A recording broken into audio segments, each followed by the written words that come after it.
Hello student, good morning to all. हम पढ़ रहे हैं मॉलिकुलर बेसिस ऑफ इनहेरिटेंस, वंशागतिकी का आणविक आधार। इस क्रम में हमने डीएनए की संरचना, उसका रेप्लिकेशन के बारे में पढ़ा। आज हम पढ़ेंगे अनुलेखन यानी ट्रांसक्रिप्शन क्या होता है। तो अनुलेखन या ट्रांसक्रिप्शन में ये डीएनए के एक रज्जुक से आनुवंशिक सूचनाओं का आरएनए में प्रतिकृति या प्रतिलिपिकरण करने की प्रक्रिया ही अनुलेखन कहलाता है। जैसे कि हमने पिछले चैप्टर में डीएनए के रेप्लिकेशन में पढ़ा था कि जब डीएनए के दोनों जो कुंडली है वो विकुंडलित होती है और विकुंडलित होकर उसके बीच में जो प्यूरिन और पिरिमिडिन का जो क्षारक है, नाइट्रोजनस क्षारक, उनके बीच के हाइड्रोजन बांड टूटते हैं और दोनों स्ट्रैंड अलग होता है। तब दोनों स्ट्रैंड के प्यूरिन और पिरिमिडिन क्षारक कोशिका द्रव्य से या जिस स्थान पर भी वो है वहां से अपने अपोजिट प्यूरिन और पिरिमिडिन को अपनी ओर आकर्षित करके हाइड्रोजन बॉन्ड के द्वारा जुड़ते हैं। तब एक छोटा सा आरएनए का फॉर्मेशन होता है जिसे प्राइमर आरएनए कहा जाता है। इसी प्रकार जब कभी भी प्राणियों में एंजाइम के फॉर्मेशन की आवश्यकता होती है तो एंजाइम के लिए जब प्रोटीन संश्लेषण होना होता है तो डीएनए के उस खंड के भाग उस भाग को है ना, मतलब जो इतना लंबा चौड़ा डीएनए होता है उसमें अलग अलग जगह पर अलग अलग एंजाइम के फॉर्मेशन के लिए कोड छुपे हुए होते हैं और उस कोड वाले जगह को पहचान कर जो एंजाइम्स हैं वो डीएनए का विकुंडलीकरण कर देते हैं और वहां से डीएनए के स्ट्रैंड को तोड़कर फिर उसमें संबंधित एंजाइम के फॉर्मेशन के लिए मैसेंजर आरएनए का फॉर्मेशन करते हैं और इसी प्रक्रिया को ट्रांसक्रिप्शन या प्रतिलिपिकरण आरएनए का कहा जाता है या अनुलेखन कहा जाता है। यहाँ पूरकता का सिद्धांत अनुलेखन प्रक्रम को नियंत्रित करता है जिसमें एडेनोसिन थाइमिन की जगह पर यूरेसिल के साथ क्षार युग्म बना लेता है। अब चूंकि यहाँ पर आरएनए का अनुलेखन हो रहा है और आरएनए में थाइमिन नहीं होता तो थाइमिन के जगह एडेनिन के अपोजिट क्या हो जाएगा, यूरेसिल आ जाता है। ठीक है, एडेनिन रहेगा और जैसे मान लीजिए डीएनए के टेम्पलेट पर एडेनिन है तो उसके अपोजिट में आरएनए में यूरेसिल जुड़ जाता है थाइमिन की जगह पर। यद्यपि प्रतिकृति प्रक्रम के विपरीत किसी जीव के कुल डीएनए द्विगुणित होकर अनुलेखन के दौरान अपना एक रज्जुक आरएनए के साथ मिलाकर उसी का रूप ले लेता है। इससे डीएनए की लड़ी एवं जगहों का पता चलता है जो कि अनुलेखन में भाग लेते हैं। एंजाइम्स कुछ विशिष्ट प्रकार के, जैसे हमने डीएनए पॉलीमरेज पढ़ा था, विकुंडलीकरण एंजाइम पढ़ा था, है ना। तो यहाँ पर उस एंजाइम का फॉर्मेशन डीएनए के टेम्पलेट में कहाँ पर होना है, उसी जगह का जो लड़ी है वो उसका विकुंडलन होता है और दोनों स्ट्रैंड को अलग किया जाता है। पूरे डीएनए के स्ट्रक्चर को डिस्टर्ब नहीं किया जाता।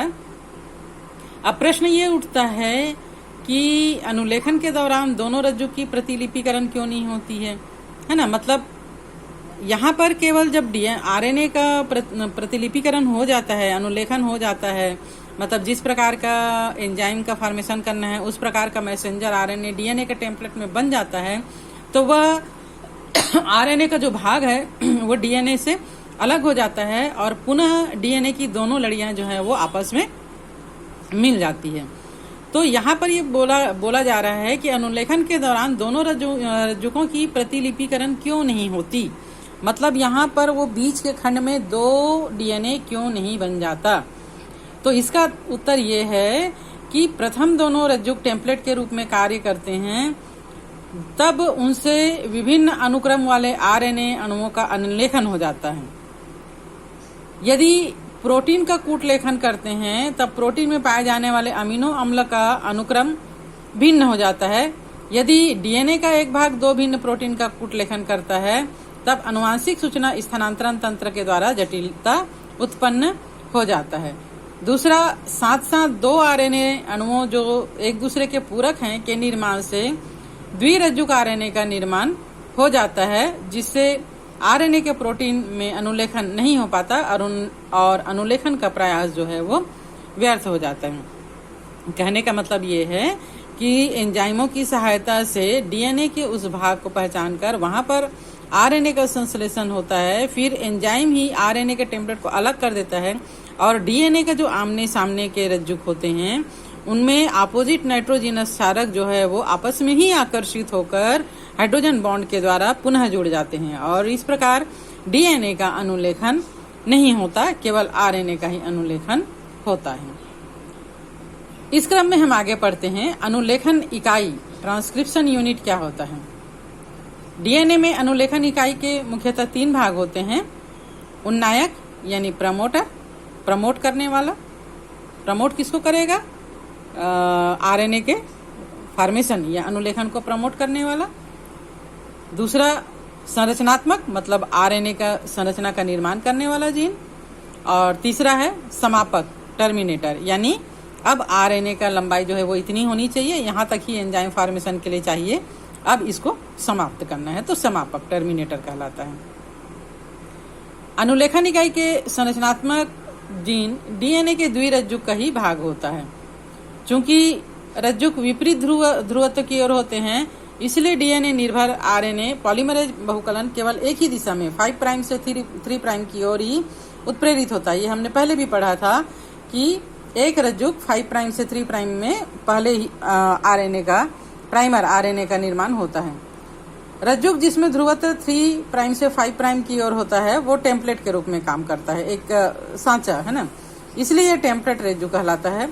दूसरी लड़ी जिसमें ध्रुवत्व 5 प्राइम से 3 प्राइम एवं अनुक्रम आरएनए जैसा होता है, अनुलेखन के दौरान स्थानांतरित हो जाता है। ये रज्जुक कूटलेखन रज्जुक कहलाता है और ये सभी उपयुक्त बिंदु जो अनुलेखन इकाई के भाग हैं कूटलेखन रज्जुक से बने होते हैं। उन्नायक और समापक तथा किनारे पर स्थित संरचनात्मक जीन ये अनुलेखन इकाई बनाते हैं, मतलब आरएनए का संरचना का अनुलेखन करते हैं। संरचनात्मक जीन के 5 प्राइम किनारे पर उन्नायक स्थित होता है। ये डीएनए अनुक्रम है जिससे आरएनए पॉलीमरेज जुड़ता है और अनुलेखन इकाई में स्थित उन्नायक टेम्पलेट और कूटलेखन रज्जुक का निर्धारण कर देता है। समापक कूटलेखन रज्जुक के 3 प्राइम किनारे अनुप्रवाह पर स्थित होता है और इससे अनुलेखन प्रक्रम की समाप्ति का निर्धारण हो जाता है। इसके अतिरिक्त उन्नायक के प्रतिप्रवाह व अनुप्रवाह की तरफ भी नियामक अनुक्रम होते हैं। दूसरा आता है अनुलेखन इकाई व genes transcription unit and genes की बात। तो जो जीन वंशागतिकी की क्रियात्मक इकाई है ये डीएनए पर स्थित होता है और इस जीन को डीएनए अनुक्रम के शब्दों में साप्ताहिक रूप से परिभाषित करना कठिन होता है, क्योंकि ट्रांसफर आरएनए और आरआरएनए अणु डीएनए अनुक्रम अंतरण के लिए कार्य करते हैं। इससे भी जीन परिभाषित किया जा सकता है। इस परिभाषा के अनुसार सिस्ट्रॉन डीएनए का वह खंड है जो, यहाँ पर सिस्ट्रॉन नहीं दिख रहा है, पॉलीपेप्टाइड का कूटलेखन करता है। कूटलेखन इकाई में संरचनात्मक जीन मोनोसिस्टिक यानी अधिकांश में सुकेंद्रीय होता है, पॉलीसिस्ट्रॉनिक अधिकांश जीवाणु और या असीम केंद्रीय में हो सकता है, सुकेंद्रीय में जीन विखंडित होते हैं। कूटलेखन अनुक्रम या अभिव्यक्त अनुक्रम को व्यक्तक यानी एक्सॉन कहा जाता है और ये जो है एक्सॉन परिपक्व या संसाधित आरएनए में पाया जाता है। एक्सॉन अव्यक्तक या इंट्रान के द्वारा अंतरारोपित होते हैं। तब इंट्रान या मध्यवर्ती अनुक्रम परिपक्व तथा संसाधित आरएनए में नहीं पाया जाता। ये डीएनए के खंड के अर्थ में अंतरारोपित जीन व्यवस्थित जीन की परिभाषा को जटिल बना देता है। लक्षण की वंशागति संरचनात्मक जीन के उन्नायक व नियामक अनुक्रमों के द्वारा प्रभावित होते हैं। क्योंकि कभी कभी नियामक अनुक्रम अस्पष्ट रूप से नियामक जीन कहलाते हैं, इसके बावजूद ये अनुक्रम किसी आरएनए या प्रोटीन का अनुलेखन नहीं करते हैं।